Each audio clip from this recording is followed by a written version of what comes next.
Assalamu alaikum dear all students. Today in this video we are going to discuss major themes in Robert Frost's poetry. Robert Frost was a well-known recognized American poet. He was born on March 26, 1874. He was born in San Francisco, California, and he was very much famous and the poet laureate of the US, and he was also awarded Pulitzer Prize 4 times in his life. He had a profound knowledge of literature, history, science and philosophy. Hence, he can be termed as classicist of very high order. Frost neither describes the situations and conditions of life of modern society, nor does he writes about political and economic problems of his age. He does not aloof himself from the contemporary society as well. He has penetrated from social actions to intellectual problems of his age. He was a poet who spoke with rhyme and meter of all things natural, and in so doing plumbed depths of emotions of people in all walks of life. So, Frost's chief concern is with man. He focuses in his poetry, the focus is on man's position and attitude, and especially on his feelings.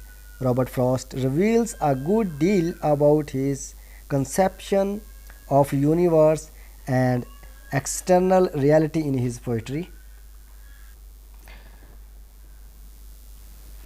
The poetry of Robert Frost is replete with various themes covering, I think, all aspects of all walks of life, like nature.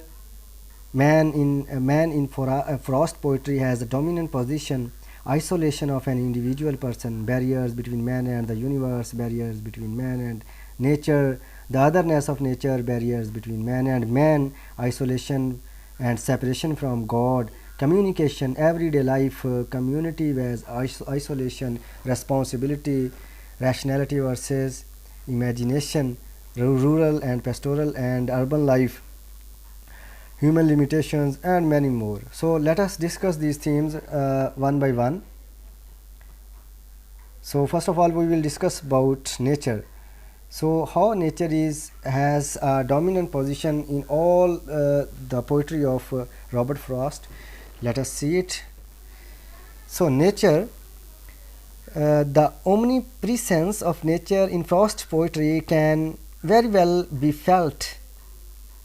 Nature can at once be a destroyer, causing frustration and disappointment. Frost, driving a middle path, seems to declare that man's relation to nature is also both together and apart. So nature is a dominant theme in the poetry of Robert Frost, but he is not a nature poet in the tradition of Wordsworth or Thomas Hardy. He is a nature poet of a different kind. His best poetry is concerned with the drama of man in nature, whereas Wordsworth is generally best when emotionally displaying the natural world. In Birches, as in the famous poem of Robert Frost, we get a concrete and faithful description of the habit of birches and how they react to a storm. As the poet says that, when I see birches bent to left and right across the lines of straighter, darker trees, I like to think some boy's been swinging them. And in that he says that, as the breeze rises and turn many-colored, as the stir cracks the crazes their enamel. So in these lines we can see that these lines are replete with nature and natural pastoral themes. So man is not idealistically integrated with nature, and so Frost shows man as lonely in the midst of nature. as in stopping by woods on a snowy evening. Robert Frost says that place is Robert Frost places a great deal of importance on nature in all of his collections because of the time he spent in New England. As we know that he migrated from US to New England, and there he remained for a lot of time, and he also did their farming. So in New England, the majority of pastoral scenes that he describes are inspired by specific locations in New England. So nature is dominant in Robert Frost's poetry. So next, man in Frost's poetry. Robert Frost, while pondering a lot over man as an individual, emphasizes that in spite of the amiable socialization of man, he is basically single and alone with his fate. For Robert Frost, life covers both possibility of terror and potential of beauty. Man must educate himself to know which it is to be. It becomes the primary task of a man to understand him and his place in the world. This can be achieved by observation and self-analysis. In most of his poems, we find Frost's people are quite willing to offer a friendly hand, like uh, in Mending Wall and Time to Talk, that presents the farmer who responds to the invitation of his neighbor for a friendly talk without any inhibition. Like in in these lines, when a friend calls to me from the road, I do not stand still. I go up to the stone wall for the friendly visit. Next, the theme of isolation is also dominant in Frost's poetry. In several Frost's poems, solitary individuals wander through a natural setting and encounter another individual, an object, or an animal. These encounters stimulate moments of revelation in which the speaker realizes his or her connection to others. So, the old style of farmer in Mending Wall is not only refuses to pull down the useless barriers, but to make matters worse, insists upon having the last word. Good fences make good neighbors. So, isolation is dominant in his poetry, and man want to become isolated from the society and the outer world. Next, barriers between man and the universe is also a very much famous theme in his poetry. First, there is a great natural barrier, the void, the space, which separates man from the stars. Man foolishly tries to bridge this gap. In his poem, in many of his poems, we find how clever human plans to establish a relationship with nature, and like the poem Star Splitters, we can see that he says, we have looked and looked, but after all, where are we? So, barriers between man and nature is also a dominant theme. There are the barriers between man and the immediate natural world, the barren and desert places which man must conquer, reclaim and cultivate. He must constantly wage a war against such wildernesses if he is to survive in an environment which seems too hostile to him, which at least is not meant for him, and in which he is an alien. the otherness of nature. Man's physical existence itself is a barrier which divides man from the soul or spirit of nature. So, while Wordsworth denies the very existence of barriers between man and nature, for Frost, a wild gulf separates man and nature, spirit and matter. In a number of poems, he stresses the otherness and indifference of nature and shows that it is futile to expect any of nature and any sympathy from the spirit of soul which moves or governs the world. In his poem Minor Bird, he says, I have wished the bird would fly away and not seen by me have of day. I have clapped my hands at him from the door when it seemed as if I could hear no more. Frost's other theme in his poems is barriers between man and man.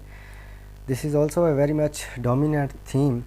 Like we can see that in Mending Walls, man want to make barriers between other men, and he says that and there is a philosophy between between the writer and his neighbor. Writer wants that there should be no wall between them, and there is no need of wall because he has an apple orchard and his friend he has an pine orchard. So the apple and pine trees do not move from their places and there is no need of any wall, but his neighbor has a philosophy that good neighbors good fences make good neighbors. So in another poem we can also see this kind of thing, that man want a separation from another man, like acquainted with the night. When the poet moves in the city lane and there is a watchman and he does not want to confront with the watchman and he wants to stay away from him. And in another poem, an old man's winter night and stopping by woods on a snowy evening. So in all these poems we can say that barriers are man want to have to make barriers between other men. Theme of communication, let us discuss this. Communication or the lack of thereof appears as a significant theme in several Frost's poems, as Frost presents it as the only possible escape from isolation and despair. Unfortunately, Frost also makes it clear that communication is extremely difficult to achieve. For example, in Acquainted with the Night, in which the narrator is unable to pull himself out of his depression because he cannot bring himself even to make an eye contact with those around him. In each of these cases, the reader is left with the knowledge that communication could have saved the characters from their isolation. And like in these lines, we can say that I have stood still and stopped the sound of feet when far away an interrupted cry, and in the end he says, but not to call me back or say goodbye. The theme of responsibility or duty is a very much important theme in Frost's poems. Responsibility is a very important value in the rural communities of New England. So it is not surprising that Frost employs it as one of the primary themes of his poetry. Frost describes conflicts between desire and duty as if the two must always be mutually inclusive. In order to support his family, a farmer must acknowledge his responsibilities rather than indulge in his personal desires. This conflict is particularly clear in Stopping by Woods on a Snowy Evening, when the narrator expresses his wish to stay in the woods and watch the snow continue to fall. However, he is unable to deny his obligation to his family and his community. He cannot remain in the woods because of his promises to keep. As he says, the woods are lovely, dark and deep, but I have promises to keep, and miles to go before I sleep, and miles to go before I sleep. The theme of rationality versus imagination, this theme is also very much important and is similar to the theme of uh, uh, responsibility or duty, in that the hard-working people whom Frost describes in his poetry are forced to traditionally uh, choose between traditional rationality and imagination. The two cannot exist simultaneously. The adults in Frost's poetry generally maintain their rationality as a burden of duty. But there are certain cases when the hint of imagination is almost too seductive to bear. For example, in Birches, the narrator wishes that he could climb a birch tree as he did in his childhood and leave the rational world behind.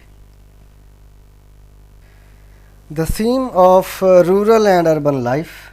This theme relates to Frost's interest in nature and everyday life. Frost's experience growing up in New England exposed him to a particular way of life that seemed less complicated and yet more meaningful than the life of a city dweller. The farmers whom Frost describes in his poetry have a unique perspective on the world as well as a certain sense of honor and duty in terms of their work and their community. Frost is not adverse to examining urban life in his poetry, as in we can see in Acquainted with the Night. The narrator is described as being someone who lives in a large city. However, Frost has more opportunities to find metaphysical meaning in everyday tasks and explore the relationship between mankind and nature through the glimpses of rural life and farming uh, communities that he expresses in his poetry. Urban life is real, but it lacks the quality and clarity of life that is so fascinating to Frost in his work.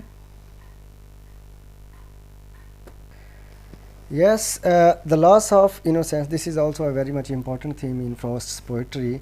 After reading the poems like Acquainted with the Night, After Apple Picking, and Birches, we can see that especially in Birches, the poet goes in his imagination and want to become a boy who plays with the birches trees, and he also want to become an innocent boy like he was in his boyhood.